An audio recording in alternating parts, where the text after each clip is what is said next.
Assalamualaikum warahmatullahi wabarakatuh. Perkenalkan, nama saya Noval Ramadhani, NIM 2024-2025, jadi kelas jaringan komputer E. Di sini saya akan menjelaskan tugas praktikum jaringan komputer tentang topologi jaringan. Nah, di sini kita punya soal. Pertama, lingkari dijumlahkan collision domain dan broadcast domain pada jaringan tersebut dan analisis dengan memberi alasan kesimpulan Anda terkait daerah masing-masing collision domain dan broadcast domain. 2. Tentukan topologi yang digunakan dengan cara melingkari gambar dan berikan keterangan kelebihan dan kelemahan masing-masing topologi yang digunakan dari jaringan tersebut. 3. Faktor apa saja yang diperhatikan dalam pemilihan topologi. Kemudian kita akan ke soal yang pertama. Lingkarilah dan jumlahkan collision domain dan broadcast domain pada jaringan tersebut. Nah, di sini saya akan jelaskan dulu. Collision domain adalah segmen jaringan fisik di mana paket data dapat bertabrakan dengan satu sama lain ketika dikirim pada medium bersama. Kemudian, broadcast domain adalah semua device atau perangkat yang dapat mengetahui sinyal yang berasal dari perangkat tersebut yang berasal dari perangkat network tertentu yang berada dalam satu segmen. Nah, kemudian di sini saya akan mulai memberitahu cara mengetahui collision domain pada sebuah jaringan. Yang pertama, seluruh port pada hub terdiri dari satu collision domain. Nah, di gambar ini terdapat hub. Nah, seluruh port yang terhubung dengan hub ini dihitung sebagai satu collision domain. Dan dalam gambar ini ada dua hub, jadi terdapat dua collision domain. Kemudian yang kedua, setiap port pada switch yang terdiri dari setiap port pada switch terdiri dari satu collision domain. Nah, di gambar ini terdapat switch juga. Nah, setiap port yang terhubung dengan switch ini bisa dihitung satu collision domain. Karena di sini yang terhubung dengan switch ini ada 3 port, jadi bisa kita hitung ini sebagai 3 collision domain. Karena di sini ada 2 switch, jadi ada 6 collision domain. Sehingga sekarang ada 8 collision domain. Kemudian yang ketiga, setiap port pada router terdiri dari satu collision domain. Nah, di gambar ini ada router. Setiap port yang terhubung dengan router dihitung satu collision domain. Karena yang di sebelah kiri router dan sebelah kanan router ini sudah dihitung collision domain, jadi kita tidak usah dihitung lagi, sehingga kita tambahan satu collision domain, sehingga jumlah collision domainnya adalah ada 1, 2, 3, 4, 5, 6, 7, 8, 9 collision domain. Kemudian saya akan memberitahukan cara mengetahui broadcast domain. Yang pertama, setiap port dalam satu router terdiri dari satu broadcast domain. Nah, di sini di gambar ini terdapat 2 router.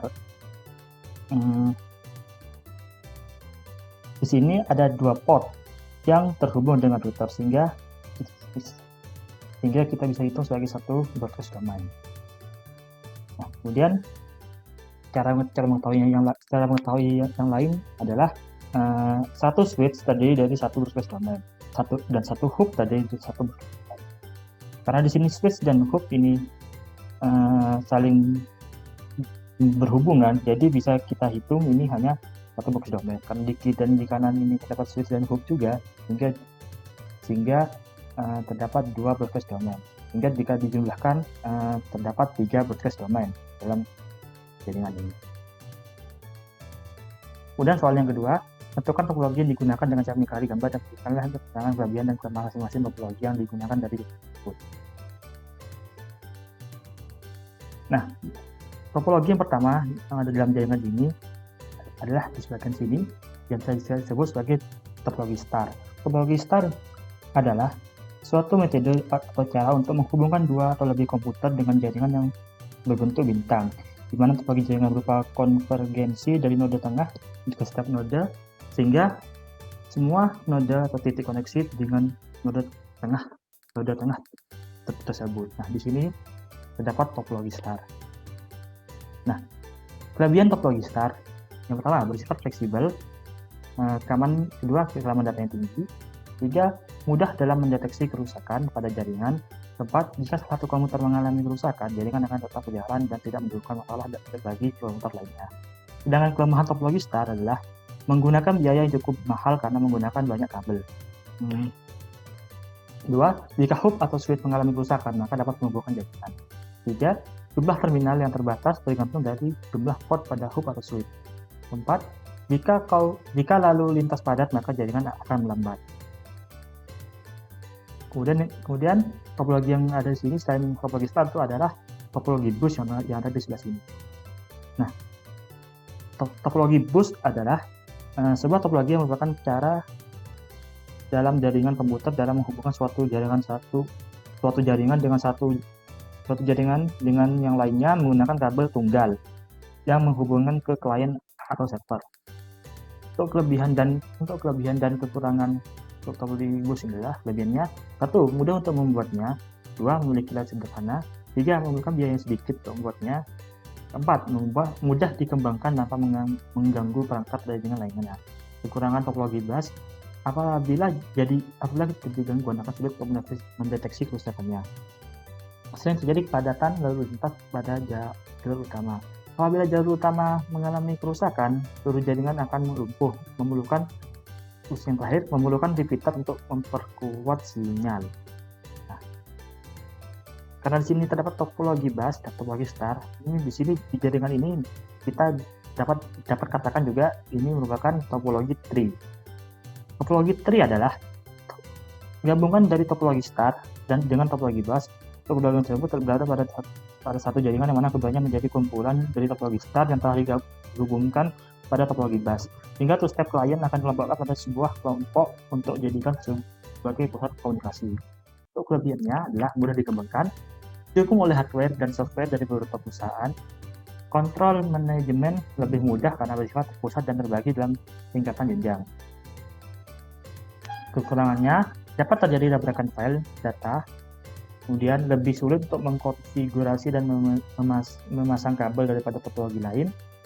Jika salah satu node rusak, maka node yang berada di jenjang bagian bawahnya akan rusak. Kemudian, biaya yang diperlukan dalam membangun jaringan ini lebih mahal, sebab menggunakan lebih banyak kabel dan hub. Dan soal yang terakhir, faktor apa saja yang diperhatikan dalam pemilihan topologi? Yang pertama adalah biaya.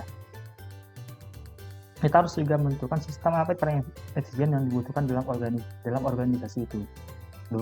Kecepatan. Sampai sejauh mana kecepatan yang kita butuhkan dalam sistem itu. Dan lingkungan. Misalnya listrik atau faktor lingkungan lain yang berpengaruh pada jenis perangkat keras yang digunakan. Kemudian ukuran. Sampai berapa besar ukuran jaringan? Apakah jaringan merupakan file server atau sejumlah server khusus? Kemudian terakhir adalah konektivitas. Apakah pemakaian lain yang menggunakan komputer laptop perlu mengakses jaringan dari berbagai lokasi? Nah, sekian dari saya. Terima kasih. Kurang lebihnya mohon maaf. Wassalamualaikum warahmatullahi wabarakatuh.